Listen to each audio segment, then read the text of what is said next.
सुप्रभात।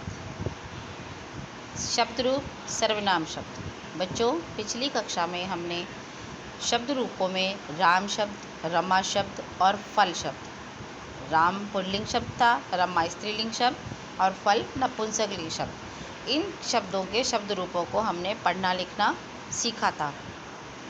लिखने में आपको कुछ समानताएं भी दिखाई दी होंगी कि सभी शब्द रूप करीब करीब एक जैसे ही चलते हैं। सभी शब्द रूपों में पहले विभक्तियाँ लिखी जाती हैं प्रथमा से लेकर सप्तमी तक, तथा उसके बाद संबोधन लिखा जाता है और लिंग वचन भी लिखे जाते हैं। ये सभी शब्द रूपों में आपको लिखना जरूरी होता है। और वचन भी संस्कृत में 3 बताए गए थे, एक वचन, द्विवचन, बहुवचन, ये आपने जाना। अब हम कुछ सर्वनाम शब्दों को भी लिखना सीखेंगे। सर्वनाम शब्दों में संबोधन का प्रयोग नहीं किया जाता। सभी सर्वनाम शब्दों में वो भी पुल्लिंग, स्त्रीलिंग और नपुंसकलिंग होते हैं। सर्वनाम शब्द कौन से होते हैं ये सभी आप जानते हैं कि जो संज्ञा के स्थान पर काम आते हैं। जैसे तत्, तत् का अर्थ है वह, स्त्रीलिंग में भी वह, पुल्लिंग में भी वह और नपुंसकलिंग में भी वह। एतत्, एतत् का अर्थ है यह, पुल्लिंग, स्त्रीलिंग और नपुंसकलिंग में एतत् का अर्थ यह उच्चारण होगा। लिखने में थोड़ा सा अंतर होगा, बाकी उच्चारण एतत् का अर्थ है यह। इसी तरह किम शब्द है, पुल्लिंग, स्त्रीलिंग, नपुंसकलिंग, तीनों लिंगों में किम का अर्थ है क्या। अस्मत्, अस्मत् का अर्थ है मैं, अहम जिसे हम कहते हैं, तथा हम, दोनों लिंगों में समान रूप से इसके शब्द रूप चलते हैं। युष्मत् शब्द है जिसका अर्थ है तू या तुम, तुम दोनों में, दोनों लिंगों में ये काम में आता है। इसके बाद है यत शब्द है जिसका अर्थ है जो, ये भी तीनों लिंगों में काम में आता है। सभी शब्द रूपों को अच्छी तरह से याद करने के लिए पहले हमें विभक्ति के अनुसार उनको याद करेंगे, यानी कि पहले हम लाइन से विभक्तियों को याद करेंगे। प्रथमा, द्वितीया, तृतीया, चतुर्थी, पंचमी, षष्ठी, सप्तमी और संबोधन। फिर वचन के अनुसार, वचन कैसे, एक वचन, द्विवचन और बहुवचन, इनमें कुछ अंतर को समझते हुए हम इसको लिखने का प्रयास करेंगे। अब हम तत् शब्द के शब्द रूप लिखकर सर्वनाम शब्द रूप लिखना सीखेंगे। तत् का अर्थ है वह, पुल्लिंग में।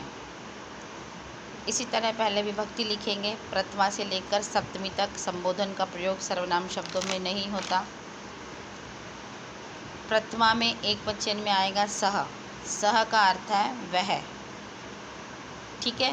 द्विवचन में तौ और बहुवचन में ते, यानी प्रथमा में सह का अर्थ है वह, तौ का अर्थ है वे दो और ते का अर्थ है वे सब। तम, तौ और तान। तम का अर्थ है, इसमें कारक चिन्ह क्या है, कर्ता ने, कर्ता कारक प्रथमा में है, द्वितीया में है को, तो कर्म को, यानी एक को, वह, वे दोनों को और वे सबको। तम, तौ, तान। तृतीया में है तेन, ताभ्याम, तई, तई में 2 मात्राएं आएंगी और विसर्ग आएगी, ये ध्यान रखना। चतुर्थी में है तस्मई, ताभ्याम, तेभ्य, तस्मात्। पंचमी में ताभ्याम, तेभ्य। षष्ठी में तस्य, तयोः, तेषां, तस्मिन्, तयोः, तेषु। ये हैं प्रथमा से लेकर सप्तमी तक तत् शब्द के पुल्लिंग के शब्द रूप। इन्हें याद करने के लिए आप आसानी से इनको याद कर सकते हैं। पहले प्रथमा से सप्तमी तक आप कारक चिन्हों को पहचानो, उसके अनुसार फिर आप पहले एक वचन को याद करिए। जैसे सह तम, सह तम, तेन तस्मै तस्मात्, तेन तस्मै तस्मात्, तस्या तस्मिन्, तस्या तस्मिन्। इसके बाद द्विवचन में तौ, तौ, ठीक है। प्रथमा द्वितीया में तौ, तौ एक समान है। तृतीया, चतुर्थी, पंचमी में ताभ्याम एक समान है और षष्ठी और सप्तमी में तयोः एक समान लिखा जाएगा। इसी तरह प्रथमा के बहुवचन में है ते, तान, ते, तान। उसके बाद है तई, तेभ्य, तेभ्य, तई, तेभ्य, तेभ्य। तेभ्यम एक से है, तेषाम, तेषु, तेषाम, तेषु।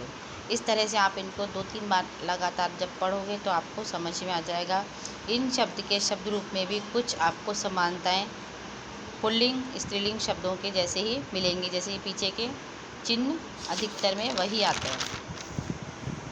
उसके बाद है तत् शब्द, स्त्रीलिंग शब्द। तत् का अर्थ है वह। स्त्रीलिंग में कैसे लिखते हैं? स्त्रीलिंग में आ की मात्रा आती है, ये हमने पहले पढ़ा था।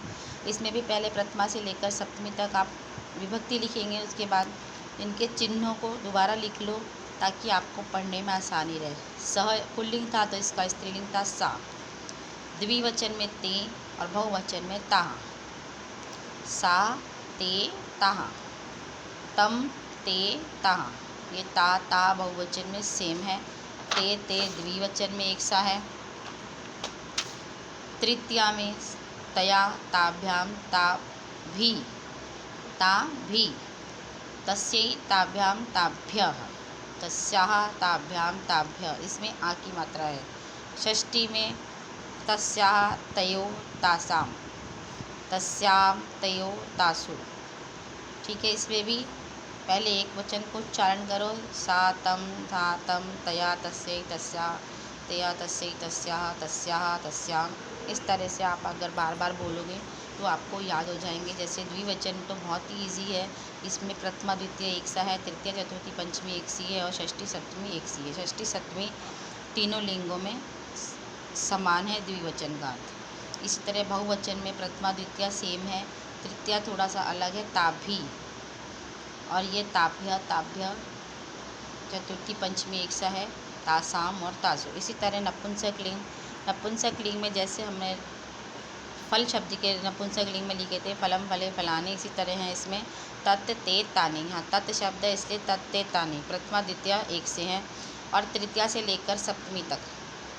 जैसे पुल्लिंग में हमने वहाँ लिखे थे फलेन फलाभ्याम फले, इसी तरह से तेन ताभ्याम तई, तस्मै ताभ्याम तेभ्यः, तस्मात् ताभ्याम तेभ्यः, तस्य तयोः तेषां, तस्मिन् तयोः तेषु। ये सेम तृतीया से लेकर सप्तमी तक पुल्लिंग शब्द के रूप की तरह ही लिखे जाएंगे।